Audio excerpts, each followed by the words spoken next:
Son las 7 de la mañana con 6 minutos. Iniciamos nuestro espacio de Visión a la Verdad aquí en Radio Visión Manabí, en su jornada de visión informativa. El día de hoy, en nuestro espacio de entrevista, nos acompaña Michelle Cedeño, con quien vamos a hablar sobre la consulta popular y el referéndum.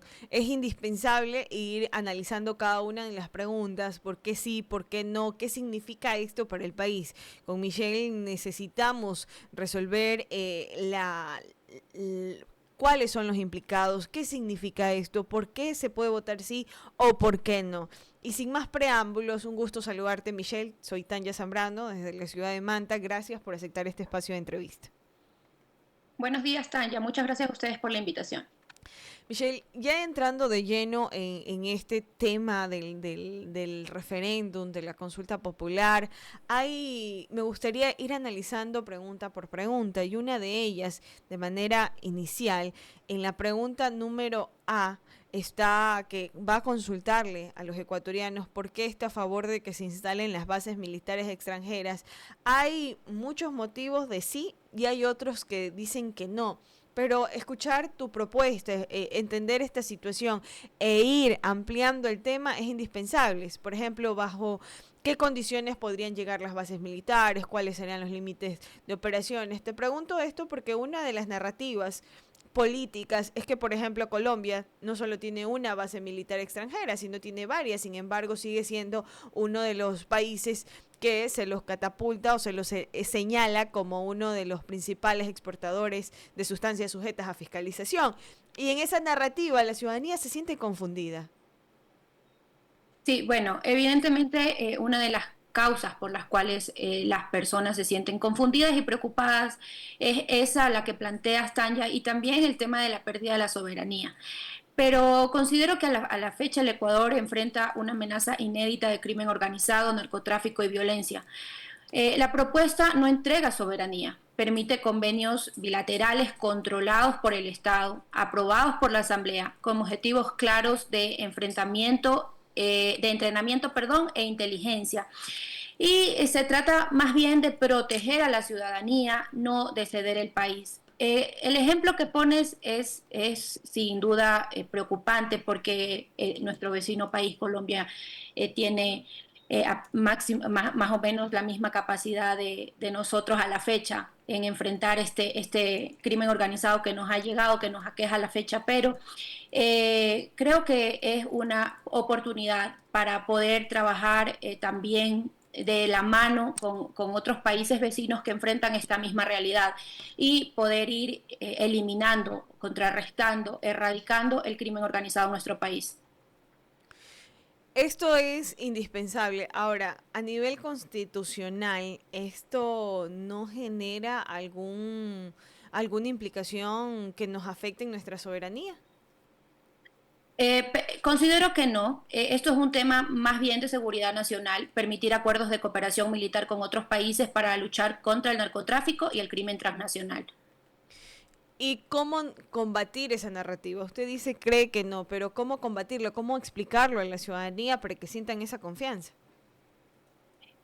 Bueno, explicarlo considero que es más bien indicarles que es una ayuda de militares, de personas capacitadas y capaces de enfrentar, que ya tienen experiencia en su país respecto de estas situaciones. Entonces, enfrentar al crimen organizado que nos está afectando al país, más no ceder la soberanía nacional. Considero que eso es lo más importante, es lo principal y es lo que la ciudadanía debe de entender. Es más bien una ayuda, una cooperación internacional que debemos a la fecha considerarla, ponerla en práctica y solicitarla porque nos estamos enfrentando en realidad a un tema de seguridad nacional súper complejo. Entiendo que los beneficios que podría tener una base superan los impases que puedan existir, pero por ejemplo acá en Manta, lamentablemente cuando existía la base se denunciaron violaciones a los derechos humanos a nivel constitucional. ¿Qué implica esto? Por esa razón, Tanya, es que también se le ha dado la oportunidad al pueblo de decidir si es que considera o no que tengamos que cambiar la constitución. Hablemos de la consulta popular. Ahí nosotros podemos elegir a nuestros representantes y poder evidenciar y poder determinar un marco constitucional que pueda o que sea a la fecha actual que trabaje con con la mano de la ciudadanía y los desafíos que estamos enfrentando a la actualidad. Entonces, sí es importante que las personas se sienten, piensen, reflexionen, lean y verifiquen que evidentemente la constitución que tenemos actualmente, más bien de ser garantista, limita un poco el accionar del Estado. Hay activistas que cuestionan esto, pero a más de ello, también para mí es indispensable, por ejemplo, preguntarte, ya que el presidente ha mencionado algunos sitios donde podrían ubicarse las bases extranjeras, nuevamente Manta, lo cual alegra enormemente, porque cuando estaba en las bases acá, uno sentía mayor dinamismo no solamente en temas de seguridad, sino en economía. Pero, por ejemplo, en Galápagos, inicialmente el presidente lo dijo, después desistió. ¿De qué depende ese tema? ¿De qué depende de ubicar Bueno, una base militar? ese análisis se lo tendrá que hacer posteriormente con personas que sean especialistas o sean referentes en temas de seguridad nacional.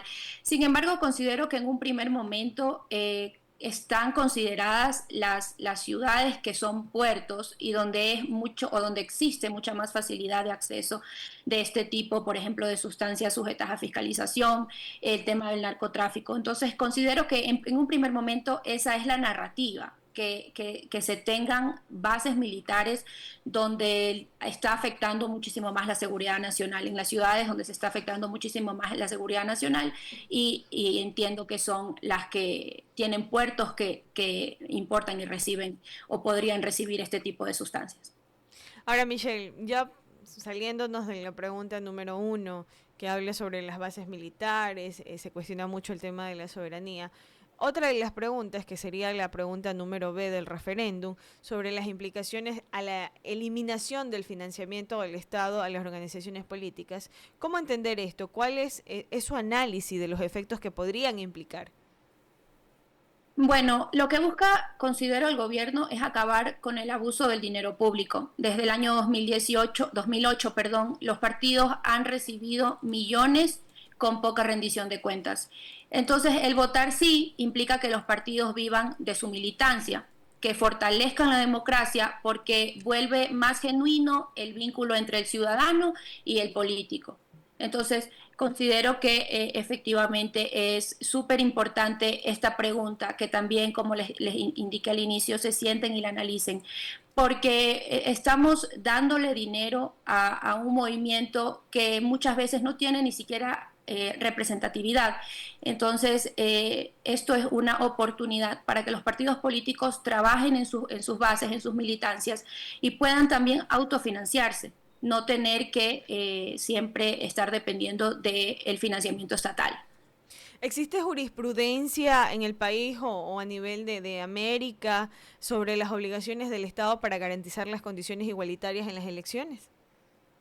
Existe jurisprudencia respecto de lo que planteas, sin embargo, no existe respecto de que yo tenga que mantener a un partido político como Estado, ¿ya? Entonces, no es correcto que siempre se tenga que estar financiando un partido político, más aún cuando el mismo no tiene representatividad. Considero que es importante, por ejemplo, que lo hagas al momento de realizar una elección, un proceso eleccionario, que puedas aportar o que puedas entregar cierto financiamiento para que estos partidos puedan dar o puedan entregar y hacer su campaña electoral.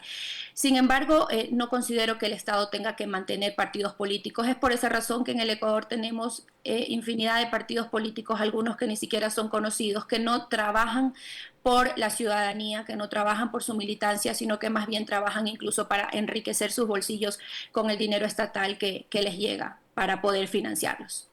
Ahora, Michelle, pero esto no podría, por ejemplo, favorecer a las grandes élites económicas y dejar fuera movimientos regionales.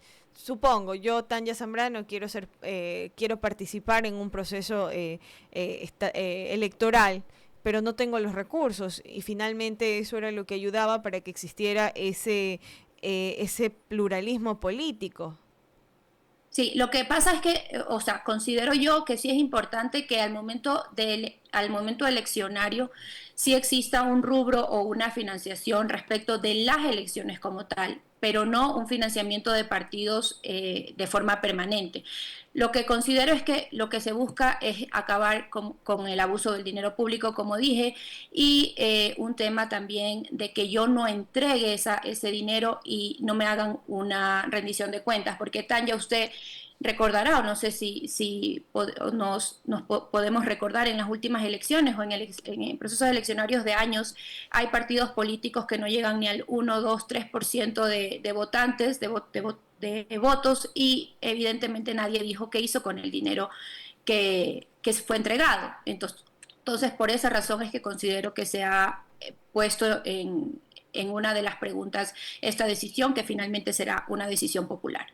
Y al hablando de una medida popular, asimismo se cuestiona reducir el número de legisladores. ¿Cuáles serían las implicaciones democráticas? Eh, Mucho se ha dicho respecto de esta pregunta por el tema de la representatividad. Sin embargo, considero que lo que se plantea es una fórmula equilibrada, porque cada provincia mantiene un asambleísta y se agrega uno adicional por cada 400.000 habitantes. Hoy tenemos un parlamento de 137 miembros que muchas veces se ha vuelto ineficiente. Con menos curules, la representación será más directa y se reducirá sin duda alguna el gasto público. Ahora, Michelle, pero esto no genera o garantiza, por ejemplo, de que se concentre el poder político en ciudades que siempre lo han tenido, Guayaquil, Quito, Cuenca, y acá a nivel de provincias pequeñas no tengan ese mismo poder. ¿Eso no lo centralizaría? Considero que no, porque es evidente que se está haciendo una distribución de conformidad al número de habitantes. O sea, no puede tener la misma representatividad, como dice usted, Guayas, que tenga un asambleísta, y una provincia más pequeña que tenga 5. ¿Ya? Entonces, por esa razón es que se ha hecho ese nivel de distribución, porque van a ser distribuidos los representantes de conformidad al número de habitantes que ellos tengan. Y ninguna de las provincias va a quedar sin representación, porque cada una va a tener uno seguro que será el que los represente. Ahora, justo leía sobre este tema, sobre esta pregunta. Una de las personas que me sorprendió que genere cuestionamientos al respecto fue el ex presidente Lucio Gutiérrez, donde decía que no a la reducción de asambleísta porque es un requisito que no va a cambiar nada. ¿Cómo discrepar o apoyar esta respuesta? Bueno, considero que sí va a cambiar mucho, sobre todo el gasto público, que es extremadamente grande en Ecuador en los últimos años. Y considero que sí va a cambiar porque, a ver, la Constitución del 2008 se considera que es una de las más garantistas de la región. Ya, esto sin duda tiene un doble efecto: uno positivo, que protege derechos, impone límites al poder, asegura que ninguna función del Estado actúe de manera autoritaria. Sin embargo, el tema de la reducción de asambleístas lo que nos lleva es, primero, a un gasto público innecesario, no excesivo. Y segundo, a una mayor representación, porque yo entiendo que incluso personas, yo me incluyo en esa lista, desconocemos asambleístas que están acá en la asamblea y que, no, y que son de nuestra provincia, que nos representan, entre comillas, a nosotros. Hay asambleístas 2, 3, 4, 5 por provincia, que evidentemente si uno de los 5 trabaja, ya es bueno. Entonces, entiendo que hay asambleístas que a la fecha van a sus provincias, hacen campaña cuando les toca. Sin embargo, no han ido, no han consultado, no han verificado cuáles son las necesidades que tienen las personas. Entonces, al ser menor la fiscalización de la ciudadanía hacia esa representatividad que él eligió, a ese ciudadano que él eligió para que lo represente en la asamblea, va a ser muchísimo mayor. Entonces, considero que de esa forma también nosotros como ciudadanía que elegimos a estas personas, a estos representantes que vayan a la asamblea y fiscalicen, también podemos tener un nivel de fiscalización que nos permita verificar si esa persona a la que elegimos para que nos represente está haciendo el trabajo para el cual fue elegido. A la fecha considero que no se puede, porque son ni siquiera las propias personas desde su provincia conocen al 100% quién es la persona que los está representando en la asamblea, y muchas veces tampoco hacen o realizan el trabajo para los cuales fueron elegidos. Es decir, que no concentraría el poder político solo en grupos, sino que ya sería diferente. Sería diferente porque es una responsabilidad también de la organización política. Entonces, a la fecha entiendo que la organización va a preocuparse más y va a tener una mayor decisión, un mayor poder de decisión en elegir a las personas que va a lanzar para la votación y que la ciudadanía pueda decidir quién sí y quién no. Entonces, antes, si teníamos 40 o 50 asambleístas, personas en un mismo partido político para hacer una elección interna y ver quién va a ganar, ahora no va a ser tan amplia, ahora van a reducir el número, van a tener una mayor responsabilidad para poder elegir a las personas que vayan a lanzar como asambleístas y que la ciudadanía pueda elegir y votar con conciencia a la persona que quiere que los represente. Michelle, otro de los puntos trascendentales en este proceso que nos vamos a presentar el 16 de noviembre es la posibilidad de convocar a una asamblea constituyente para redactar una nueva constitución. ¿Qué tan viable es jurídicamente convocar una constituyente desde una consulta popular? Bueno, evidentemente cumpliendo lo que establece la Constitución del 2008, los requisitos ya han sido aprobados por la Corte Constitucional. Considero que la Constitución del 2008 fue producto de otro momento histórico. Hoy el país tiene otros desafíos y el principal es combatir al crimen organizado.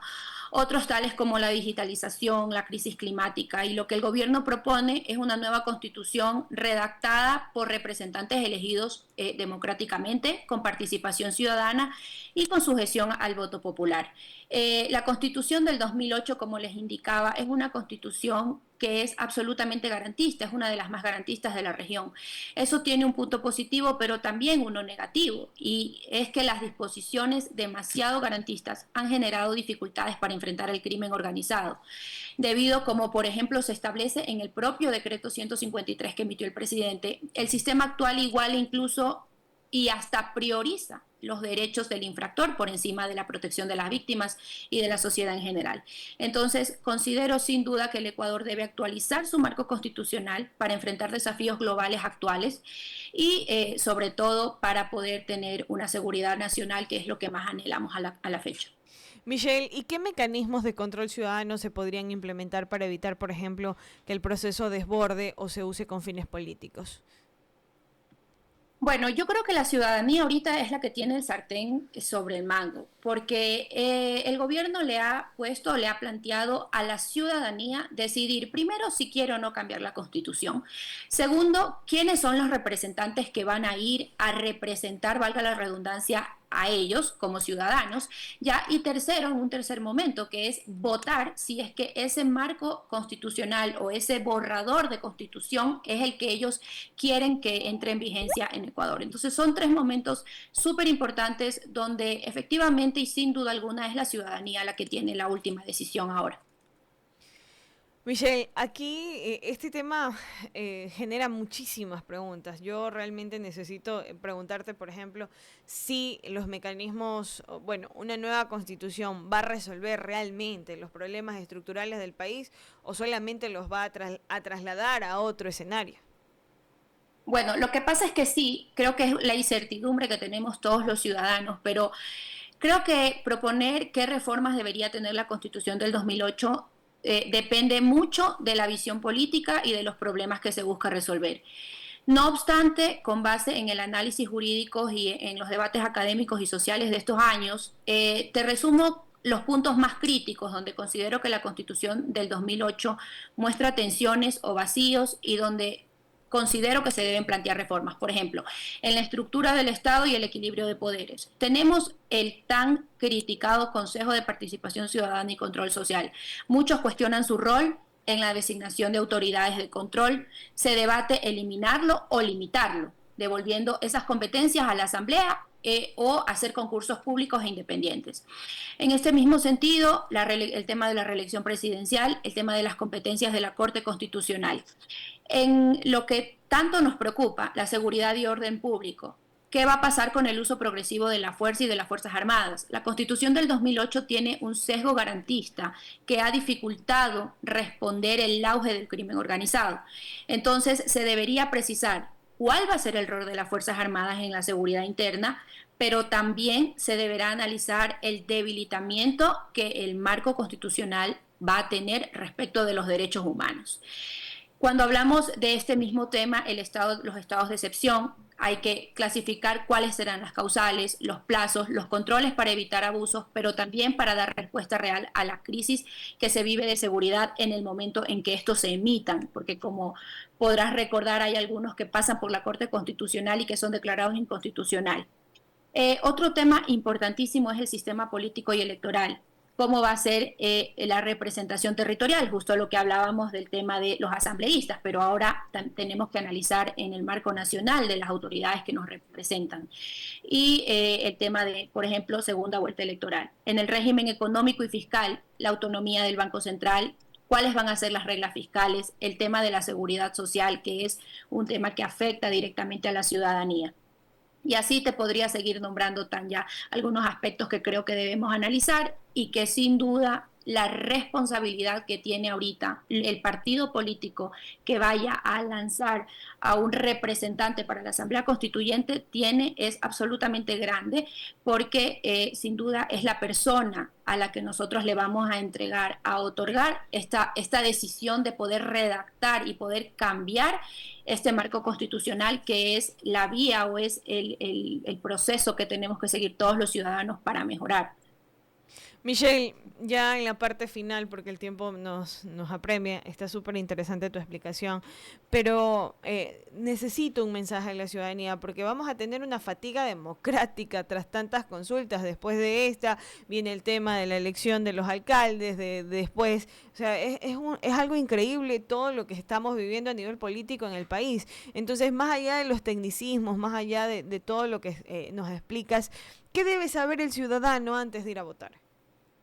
Bueno, les diría que primero lean, se informen y piensen en el futuro. Esta consulta considero que no es una consulta del gobierno, es una consulta del país. Votar sí es decirle sí a la seguridad, sí a un Estado eficiente, sí a una representación más cercana. Votar no significa mantener lo que tenemos actualmente y lo que tanto criticamos, que es inseguridad e ineficiencia. Que el 16 de noviembre salgamos todos a votar, que este es un proceso y que sea un proceso transparente, constitucional y necesario. Con el voto sí, le decimos al mundo que Ecuador es un país que se atreve a transformarse con legalidad y democracia. Considero que es evidente que el gobierno ha abierto la puerta, pero la decisión siempre va a estar en manos de la ciudadanía. Muchísimas gracias, Michelle. Te agradezco enormemente por este espacio. Vamos a seguir invitándote para seguir haciendo estos debates porque son indispensables. Los necesitamos para aclararle al ciudadano. Yo me pongo en la postura del ciudadano, más allá de ser periodista, porque es lo que siento que la gente percibe día a día. Hay una proliferación de información, hay cosas negativas, hay cosas positivas y nosotros queremos aquí en Visión a la Verdad llegar hacia la ciudadanía con información real, con información verificable, con datos que aclaren las interrogantes del pueblo ecuatoriano. Gracias, Tania. Soy siempre a la orden. Cualquier consulta o entrevista que requieran, me avisas nomás y estoy a la orden. Buen día. Muchísimas gracias. Son las 7 de la mañana con 29 minutos, 7 con 29. Ahí escuchábamos a la constitucionalista Michelle Cedeño, con quien analizábamos a fondo los alcances